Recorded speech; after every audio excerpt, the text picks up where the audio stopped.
It's not exactly new now, but the Sony RX0 is something that some people still don't get, myself included. But just because it's not right for me, it doesn't mean it's not right for someone else. So here are 5 reasons why you should get the Sony RX0.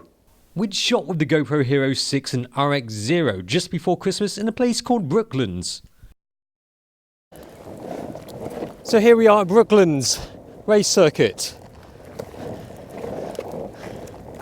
Doesn't look like it though, does it? Look at that. It looks more like a car. The worst car park ever. At one point, this is one of the most famous racing circuits in the UK, but now it's just that.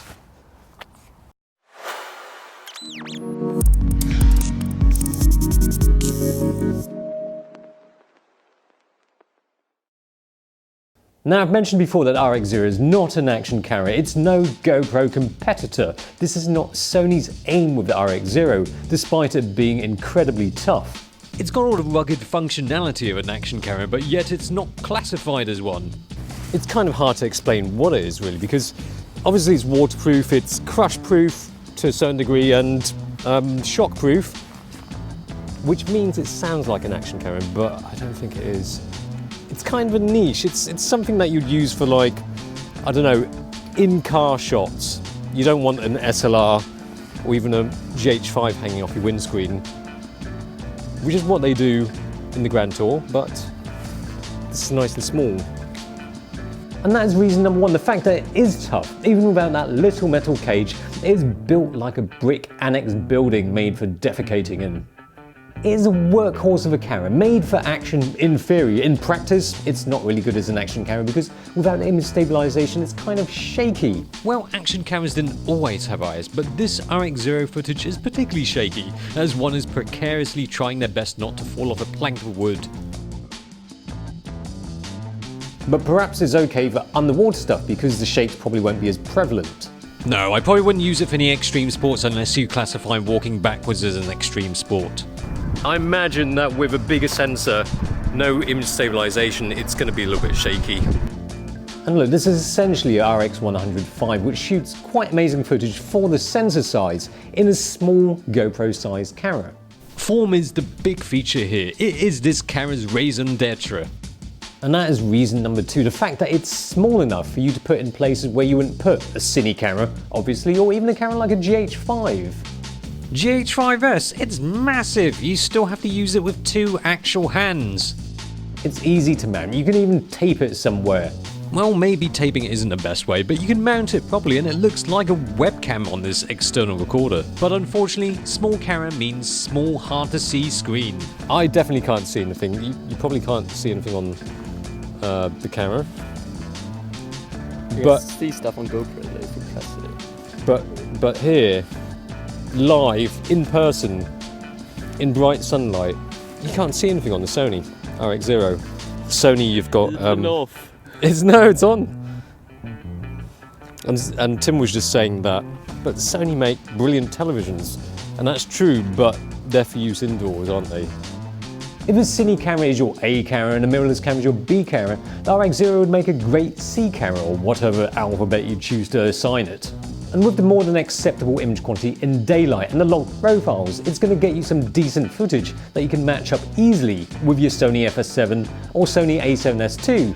Fantastic if you're in love with that unique Sony colour science. Image quality in low light is good, although understandably in low light with a small sensor it's not so hot above ISO 1600. Could probably get away with an ISO 3200 shot. Nobody's counting stops here. Anything above that is mush, but for a camera this size there isn't really any competition. GoPro, not as detailed, nor as much dynamic range. With the RX0 you've got S-Log2.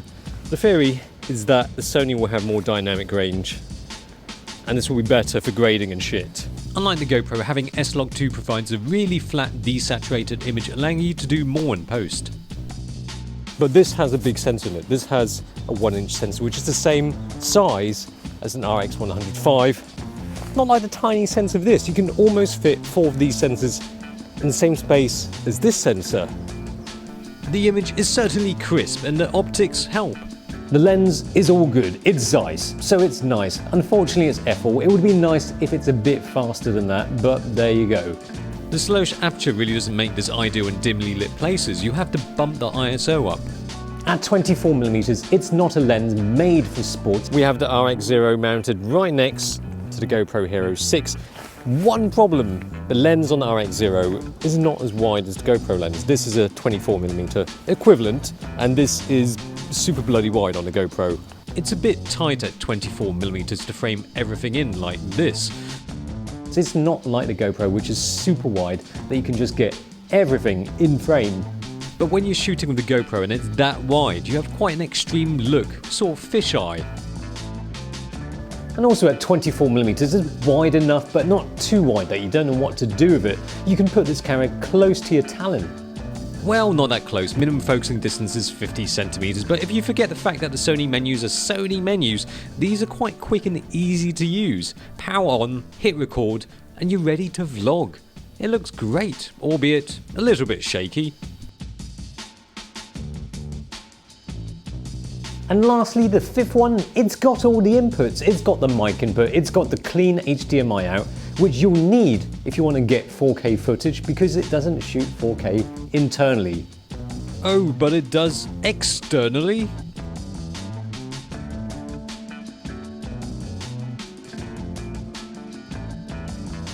A couple of disadvantages. You might want to boost it with a power bank as the battery life isn't great, but you get the overheating icon after about 20 minutes continuous shooting anyway, so at which point you put it out in the snow to cool down.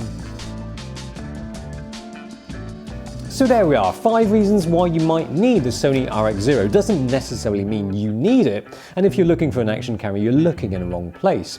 But Sony has created a niche with the RX0, and if you're wanting something like this, there's not much else like it on the market.